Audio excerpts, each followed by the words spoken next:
അച്ഛനും മോനും ആടിപ്പാടി ഇവിടെ വരെ എത്തിയതേ ഉള്ളൂ. അവിടെ കടയിലിപ്പോ ആളുകൾ ക്യൂ നിൽക്കുകയായിരിക്കും.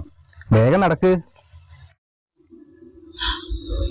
ആഹാ, ആരാ നീ? എവിടെ പോയതാ? അപ്പൊ അച്ഛനൊന്നും അറിഞ്ഞില്ലേ? എന്നെ സിനിമയിലെടുത്തു. ആണോ? ആരാ നായകൻ? അത് ഏതായാലും നന്നായി. ഇനി എനിക്ക് നാട്ടുകാരോട് വിളിച്ചു പറയാലോ, എന്റെ കടയിൽ നിന്ന് എന്നും ലോട്ടറി എടുക്കുന്ന ഒരേ ഒരാളെ സിനിമയിലേക്ക് എടുത്തുവെന്ന്. ഞങ്ങൾക്ക് കൂടി എന്തെങ്കിലും ഒരു വേഷം കിട്ടുമോ മോളെ?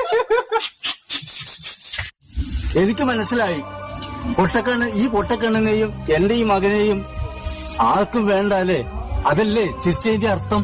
അപ്പോഴേക്കും പിണങ്ങിയോ? ഞാനൊരു തമാശ പറഞ്ഞതല്ലേ. എന്നെ സിനിമയിലെടുത്ത തീർച്ചയായും നിങ്ങളെയും ഞാൻ കൂടെ കൂട്ടിയിരിക്കും. എന്നിട്ട് ആ ലോട്ടറി കച്ചവടമൊക്കെ ഒന്ന് നിർത്തണം. എന്നിട്ട് അടിച്ച് പൊളിച്ച് ജീവിക്കണം.